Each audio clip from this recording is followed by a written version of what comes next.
Welcome to 13 minutes of news in 13 minutes or less. Okay, guys. First thing this week. First I want to give a shout out to a challenge that's being done between the Long Island Dash Experience, Lou and Mary, Alaska Gigs and Guns, Cody and Autumn, and Rideshare Lisa and Bud Soda are all doing a little friendly competition today for different charities. Whoever earns the most today, I think it goes to their charity, and I think all of them are donating their proceeds to the charity's winner. So good luck to everybody in that. I think that's a great thing. But let's jump into a little bit of news here. So this I've been talking about this a little bit this week, and I've got a little more insight on it now. This Amazon Grubhub deal. So I thought it was steak in Grubhub, but I had forgotten that Grubhub is owned by Just Eat. So it's actually that Amazon will have 2 to 15% purchase option on Just Eat, which makes a lot more sense now. Now it makes sense to me because that's global. So maybe this was all just to get into the food space. And I even think, like we talked about a little bit the other night on, I think, the round table, if not, maybe it was the radio show, is that I think they're, trying to head to the grocery space a little bit. I think Grubhub has the architecture to do that. And I think that, absolutely, I think that there will be some Grubhub into the grocery space, and which will make it a little bit easier for Amazon to kind of feel out that space a little bit, because yes, they have the Amazon for Whole Foods, but they don't really have it for the equivalent of like Instacart shipped, any of those kind of Walmart Spark type levels. So anyway, that deal's going through, so for the next year, if you have Amazon Prime, any order over $12 from Grubhub will be delivered for free. So you will have free Grubhub Plus or whatever it's called. I don't know. I know that the program isn't very popular. It hasn't gained a lot of steam, but the second that, if it's not already engaged in Amazon's site, I actually haven't looked. I've read enough articles. I feel like it is. But if it's not, well, I'm even going to just guess that it is, because I think that it's already in there.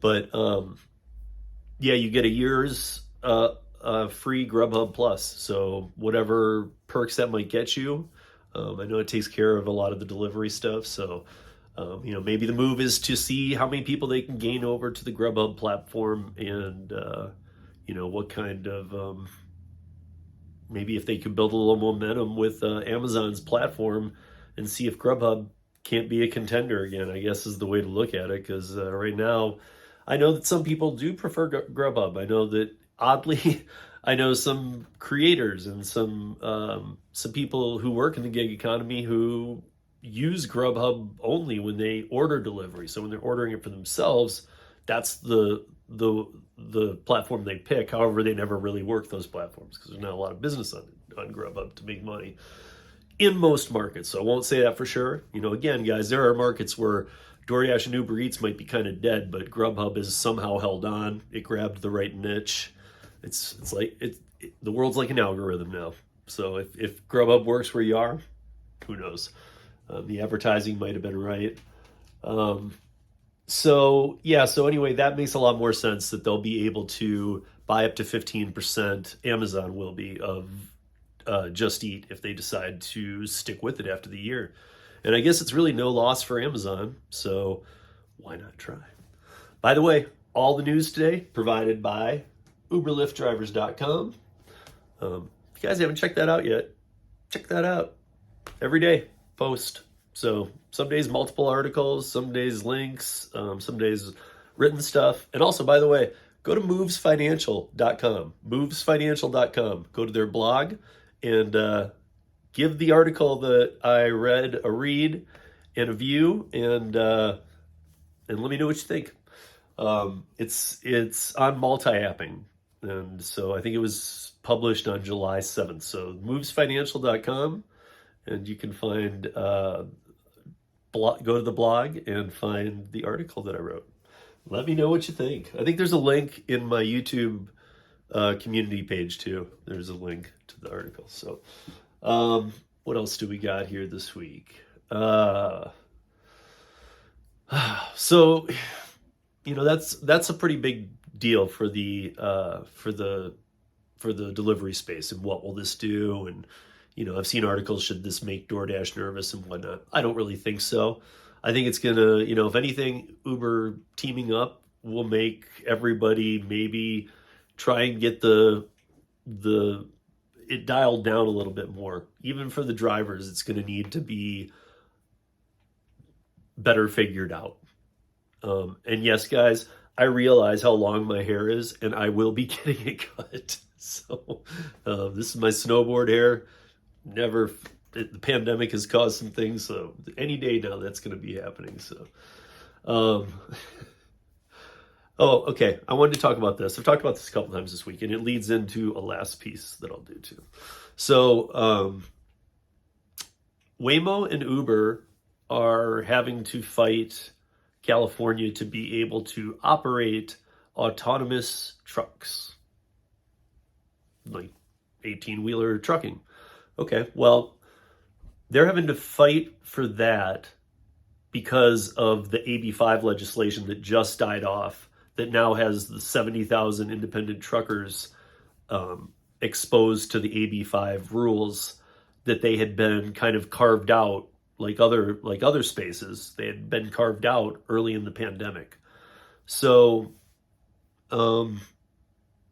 yeah, they don't want Uber and Waymo are having to fight the state of California to see if the autonomous trucks can be out there. But the autonomous cars that aren't working right can be in San Francisco and be working and killing people, whatever they do. I mean, I know that we would hear about it every time that is, but the fact that they're doing live testing with, what should I get? Premature visions, because let's face it, even they know. I mean, this isn't, you can go find all this stuff if this is right. They know that they're working with percentage numbers, like, the LiDAR is 70% effective. They know these percentages are pretty low too. Like, these are the kind of things you want to see 95 to 100. They're all very low for autonomous. They should not be live testing is my point. But anyway, here they are having to fight for this because of this new AB5 thing, because autonomous trucks are not in a union. Wow. Yeah, so I don't know how that, if you really twist your mind around this one a little bit, I gotta tell you guys, if you really twist your mind around this one a little bit, it's really kind of weird, because here it is, everything trying to go autonomous or say we're there and all this. And here's California saying, well, that autonomous vehicle isn't in a union, so it can't operate. Okay, so how are you going to unionize autonomy as the decades come? I really would love to be enlightened on that one, because as we do get to true autonomous, which will take decades, people. So, but to true full autonomous, even the steps along the way are going to be mitigated now by California, probably other states, and it's because of unions. Oh my gosh, I'm sorry, I get really worked up, guys, and we all need to be talking about this though. So look into the AB5 thing. I did post an article today. California truckers react to AB5 on Uber Lyft drivers. And I really think it's not a long read, but I really think all you guys should go give that a check out and see what's going on here.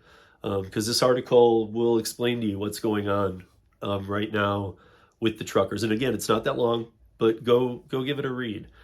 And, there's some other things I could jump into today, but I think I'm going to leave it at that, because I think these are two big battles we're fighting. Is it 2 weeks? I'm looking at my calendar right now. Yeah, the 19th. Tuesday, the 19th of July, I have Mike Harubi back on the podcast. And if you didn't catch the first time with Mike, I would suggest you guys go find that on my YouTube page and find the Mike Harubi interview from back a few months ago. and check that out if you want to learn about independent contractorship. He is a genius in the field.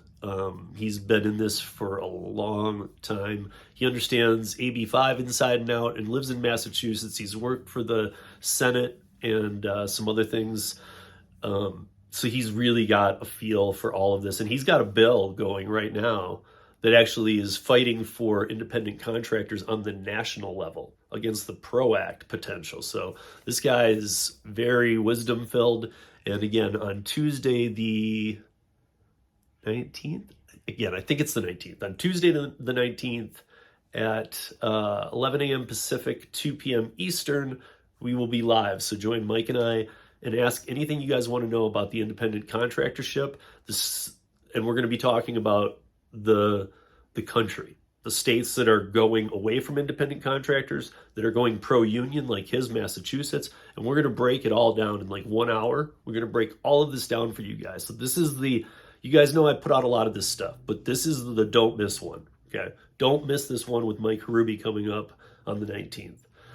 Even if you don't catch it live, mark your calendar, make sure that your brain set is going to tell you to watch that one, because that one's going to update you with everything to current.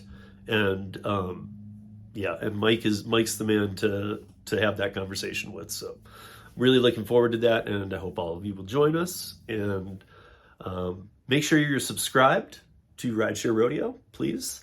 Trying to get the channel built up. Make sure you check out uberlyftdrivers.com. And from there, you can find the podcast. You can find our social media links, the audio podcast. You can find a link back to YouTube. So uberlyftdrivers.com, now in its 6th year, and Rideshare Rodeo. Yeah, Rideshare Rodeo channel. Subscribe, like, thanks. That's 13 minutes of news in way under 13 minutes. So go out, have a good one. Good luck to all the contestants today, and all your different charities, and best of luck. Be safe out there, you guys, and earn. Peace.